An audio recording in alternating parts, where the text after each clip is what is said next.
네, 오늘은 그 최단거리로 가는 경로를 세는 문제, 그걸 어떻게 풀 수 있는지에 대해서 말씀을 드리도록 하겠습니다. 예를 들어서 이런 박스 안에 길이 이렇게 있다라고 하죠. 이렇게 요 지점에서 요 지점까지 최단 경로로 가는 경우의 수를 구하여라 라고 하면 일반적으로는 이렇게 하죠. 왼쪽으로 가는 걸 A로 놓고 위로 올라가는 걸 B라고 놓으면 최단 거리로 가기 위해서는 A를 3번, 4번 써야겠죠. 오른쪽으로 4번 가야 되고요. 그리고 위로 올라가는 걸 3번 하게 되면 여기에 도착하게 되는 거죠. 예를 들어서 얘는 뭘 뜻하는 거냐면 옆으로 그 다음에 위로 이렇게 해서 도착하는 거예요. 또는 요런 거 한번 생각해 볼까요? 요렇게 갈 수도 있죠. 요렇게 가는 경우, 얘는 어떻게 간 거냐면 제일 처음에 위로 올라갔고요. 위로 올라갔죠. 그 다음에 오른쪽으로 한번, 또 오른쪽으로 한번, 그 다음에 위로 올라갔고 오른쪽으로 갔고 마지막으로 위로 올라가면서 끝났죠. 그러니까 여기를 A 지점이라고 하고 여기를 B 지점이라고 하면 A에서 B로 가는 최단 경로의 수는 이 녀석들을 순서대로 배열하는 방법의 수, 얘네들을 헝클어서 배열하는 방법의 수가 몇 가지가 있는가, 이걸 물어보는 거죠. 중복 순열인데 경우의 수는 하나, 둘, 셋, 넷, 다섯, 여섯, 일곱, 총 7개의 문자가 있으니까 7팩토리알, 그 다음에 똑같은 거의 개수 4팩, 3팩으로 나눠주면 되겠죠. 얘를 계산해주면 될 거예요. 근데 보통은 이 방법으로 구하지 않고 숫자를 써서 구하잖아요. 숫자를 써서 이런 식으로요. 여기서 출발하면 여기까지 가는 거, 그러니까 쭉 1열을 따라서 다 1이라고 써주고 이쪽도 1이라고 써주고 그 다음에 더하기 시작하죠. 얘랑 얘랑 더해서 2 더해서 3 더해서 4 더해서 5, 그 다음에 이쪽은 3 6 10 15 이런 식으로 대각선끼리 다 더해서 답을 구하잖아요. 20 그리고 더하면 마지막으로 35 이렇게 되는 거죠. 총 35가지의 경우의 수가 있다. 근데 이 방법만 그냥 이렇게 외워두면 응용 문제에서 틀리기 십상이죠. 예를 들면 이런 거요. 똑같은 걸 그려보고 똑같은 걸 그려서 좀 다른 경우를 한번 해봅시다. 여기에 이제 도로망이 이렇게 깔려 있는데 여기에 호수를 건설하기로 한 거예요. 어떤 뭐 호수 같은 거, 뭐 연못이나 이런 걸 건설하게 되는 거예요. 그럼 이 교차로는 쓸 수가 없는 거죠.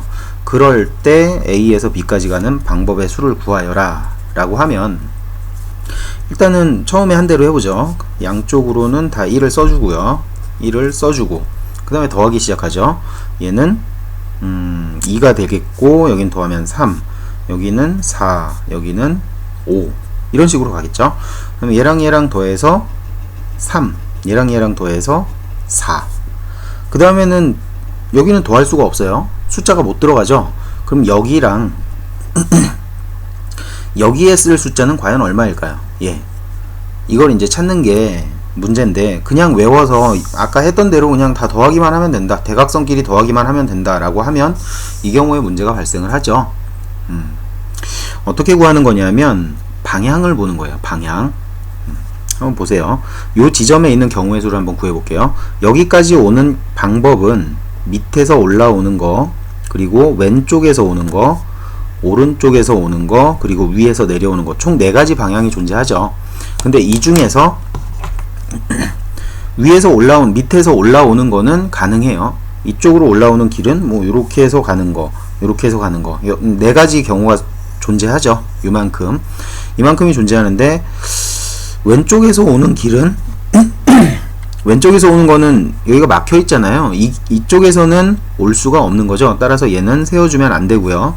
위에서 내려오는 거는 위에서 내려오게 된다면 이렇게 해서 돌아오는 거니까 최단 거리가 아니잖아요. 그러니까 얘를 세워주면 안 돼요. 그리고 마찬가지로 오른쪽에서 오는 것도 돌아서 오게 되는 거니까 얘도 세워주면 안 되겠죠. 최단 거리만 써주면 되는 거예요.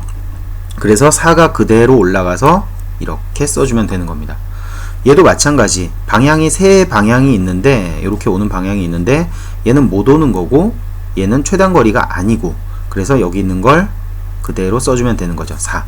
나머지는 그대로 이제 더하기 시작하면 돼요. 여기는 8이겠고 2개 더하면 여기는 9겠고 2개 더하면 총 17가지가 존재하게 되는 거죠. 이런 식으로 응용 문제가 있을 때는 이런 방법을 하는 거예요. 숫자가 써지는 게, 자 봅시다. 다시 얘로 돌아가서요. 얘가 왜 6인지, 이 지점으로 오는 경우의 수가 왜 6인지 한번 살펴볼게요.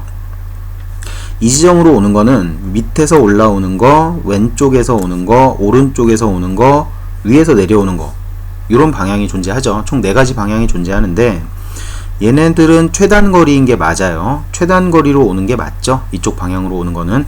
근데 얘는 최단거리가 아니에요.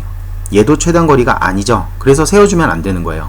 그래서 이쪽에 있는 숫자랑 이쪽에 있는 숫자를 더해서 6이 되는 겁니다. 숫자를 써서 계산하는 거는 이런 규칙에 따라서 해주면 돼요. 자, 그 다음에 추가적으로 하나 더 해보자면, 자, 이런 경우에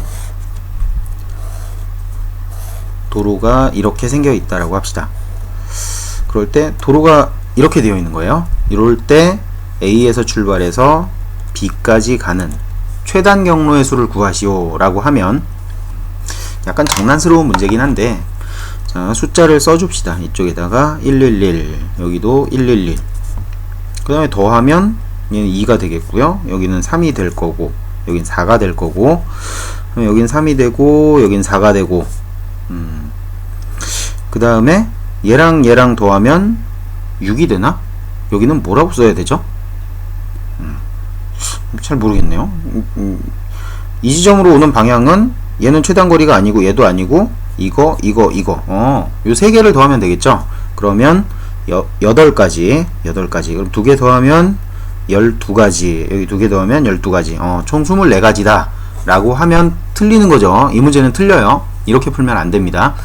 뭐가 문제냐면, 문제에서 최단거리라고 했기 때문에 반드시 이 길을 통과해야 돼요. 반드시. 그렇잖아요. 여기서 보면 이렇게 가는 거하고 이거하고 뭐가 더 빨라요? 얘가 더 빠르죠.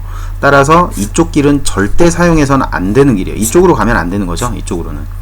최단 경로라고 하면 가장 빠른 경로를 이용해야 되는 거거든요. 그러니까 문제에서 지름길을 줬다면 반드시 지름길을 이용해 줘야 돼요. 따라서 여기까지 가는 방법의 수 1가지, 2가지, 이쪽으로 통과해서 여기 오는 건 2가지, 이쪽으로 가는 방법 얘도 2가지, 얘도 2가지, 그래서 총 4가지의 경우의 수가 존재하게 되는 거죠. 얘는 그러니까 최단 경로의 경우의 수를 구할 때는 최단거리를 반드시 이용해 줘야 되고, 그리고 숫자를 더할 때는, 그러니까 숫자들을 더하는 게 어떻게 해서 더해지는 건지 그 뜻을 알고 있어야 돼요. 이런 방법으로 숫자를 써서 구하면 문제들이 되게 편해질 겁니다. 여기까지 할게요.